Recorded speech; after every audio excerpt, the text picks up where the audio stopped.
Good morning. It's time for the North Carolina Vinyl Picker Show.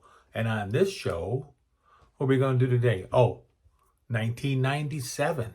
What was you doing in 1997? What were you listening to? I'm going to give you my top 10 here at the end of the show. But first, we went over to Harvest Records this week. Me and the wife, we went over there and we had lunch over there, not at Harvest Records. And then we also went to a couple other places. And I found a few things there, so I'm going to share those with you.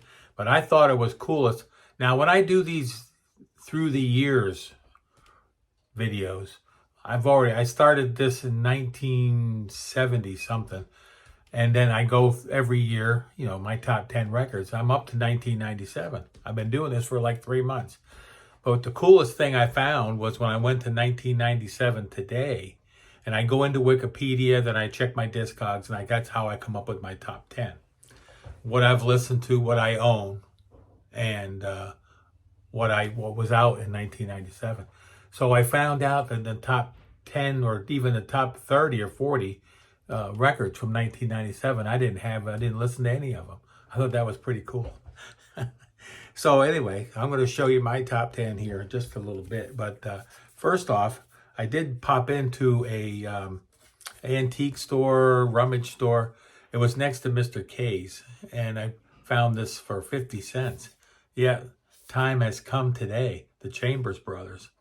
This was for 50 cents. It has the punch out up here. But I wasn't going to leave this behind. I asked the lady if I could just ring up 50 cents on my debit card, and she said, yeah, sure, why not? So there you go. I didn't have 2 quarters on me. Great song. I played it. It sounds fantastic. But I needed to give it a good cleaning. That's for sure. I got this in the mail. Now, this came out during the CD era.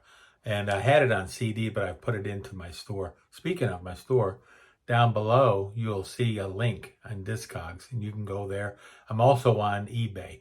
So you can type Beat Chief Records 57 and at gmail.com is my email address. But as far as going into Discogs, just click that button and go there. And as far as eBay, you can go on there for the North Carolina Vinyl Picker. You should find me in there somewhere. So John Evangelis, Page of Life. Now this was like on my top 10 of most wanted records. And another top 10 record that is on my list that I just took off, I got coming in this week. So stay tuned for that. I'm knocking them off my list. Slowly but surely. So this is a fantastic album with John Anderson from Yes and Vangelis, and one of their last albums they did together for that partnership blew up. I picked up 3 records at Harvest. I was in there for a short time, talked to the guys in there, really enjoyed my time in there. But what I wanted to say was he had put 2 albums in there from the Talking Heads, and another album from Roxy Music. Indeed, I was starting to get into this post-punk stuff. I've been listening to it lately. Something different, kind of cleanses the palate a little bit from the prog and the fusion. So when I got there, they were already gone because they do a flip video. But he said if you put dibs in, I will save it for you. So I didn't know that. So next time I'll take care of that. But I found the Ides of March. It was $8. And of course, it's got the song The Vehicle from the 60s. Or was it the 70s? The label looks like the 70s. It could have been 70s, early 70s. I'm your vehicle, baby. Take me anywhere you want to go. Great song. The album is really good, too. It's really good psych. Rod Stewart. This is one of the albums I did not have of Rod Mod. Yeah. Foolish Behavior. Pick that one up for a $5. Is that what they say? Across the pond. How about this one here? This was here. It was $18. This is 3 records. And this is Live Blood, Peter Gabriel. Now that's cool. I think they had this thing mispriced as far as I'm concerned. But I did not have this Peter Gabriel album. I did not see this tour. And I was glad to pick this up. I need to give it a listen. I don't need to file it away. I need to give it a listen before I file it. This week coming up, we're going to be taking a ride over to Hendersonville, and Nina Simone was from Hendersonville. So stay tuned for that. We're going to go over there and we're going to do a little tour on my third part of my 4-part series. Okay, so now we're going into the top 10. Top 10 of 1997. Like I said, what was you listening to in 1997? Well, I'm going to start off with number 10 with Fish. Now, this is not the band Fish, but this is Fish, the lead singer who was in Marillion. And it's from his 4th album, coming album, Sunsets on Empire. And just so happens, Steven Wilson is on this record. And I think that's my 2 favorite Fish albums, the 2 that Steven Wilson is on. Speaking of Steven Wilson, in September, I'm going to be seeing Steven Wilson live. That's correct. I'm going to be going all the way up to New Jersey, and then I'm going to be going into New York State to see him live. Stay tuned for that. That's going to be a nice trip. So, Brother 52. This is probably one of my top 5 favorite songs from Fish. And this is, like I said, from that album that's forthcoming at the time in 1997. So Brother 52 comes in at number 10. Coming in at number 9 is a band I turned the old goat onto, and hopefully he's listening to her. This is Loreena McKennitt. This is the Book of Secrets. And this would have been after that CD that I sent you, The Visit. The Mummers Dance. This is the 45 from this album. Back then it was it wasn't really a 45, it was a single disc. That's what we were all into. That was number 9. It's a strange story about Loreena McKennitt was that her husband, I think I've told this story before, but her fiance was out with her father in a boat, and they're from Canada. They were out on some lake, and then the 2 of them drowned.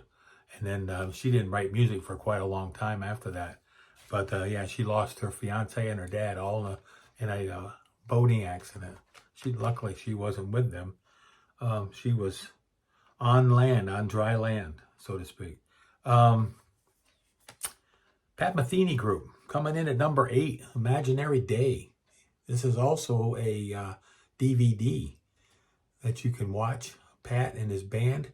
This is when the Pat Metheny Group reassembled, but it did not have the same players as it did back in the day. But coming in number 8, Imaginary Day, Pat Metheny Group. Coming in at number 7 is the Bee Gees. That's right, the Bee Gees, Still Waters. One of their later albums they did before they disbanded. And just a fantastic album. There's a couple of albums they did right at the end of their career that were just tremendous. And this one here is awesome. But not on vinyl. I've never seen it on vinyl. It only came out on CD as far as I know. Maybe they'll release them now. Coming in at where we at, Steve? Okay, number 5. 5? I think it's number 5. The Strange Engine. That's right, Marillion. And Marillion was number 5. And this is a great album. This is when I took a break from Marillion. And once I got back into Marillion, I had to go back and listen to these middle albums. So, yeah, this is a good album. They're all good. But some people don't like Hogarth's voice. Some people do. You know, when a band makes a change, sometimes people jump off the bandwagon and sometimes people jump on. Coming in at number 4. No, actually, this is number 5. 5, 4, 3, 2, 1. Yep, this is number 5. That must have been 6. How about that? Steve Winwood, Junction 7, and The Spy in the House of Love. And yes, it's been signed. This is when I seen Steve Winwood in Orlando with John, my friend John, not Jersey John, but Canada John. And we went down there and we seen Steve Winwood. And John had his camera. I think that was the show where they told him they were going to take his film out, or they were going to go ahead and take his camera. And I think he gave him the camera and they took the film out. But it was a great show. I got to see Steve Winwood. We went across the street to Tower Records when that was there. And we went up on the 2nd floor and we met Steve Winwood. And he signed the CD for me. It was the single at the time from this album. This is a fantastic album. If you're a big Steve Winwood fan, you don't know about Junction 7 or some of his later albums, you need to pick this one up. You can find it on CD. Of course, you can find it on CD, but you can find it like in Goodwill. Sometimes you can pick them up there, even in a used record store. Coming in at number 4 was Open Your Eyes with Yes.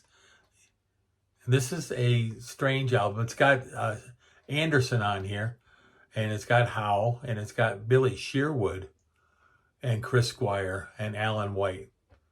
So it's West Coast Yes.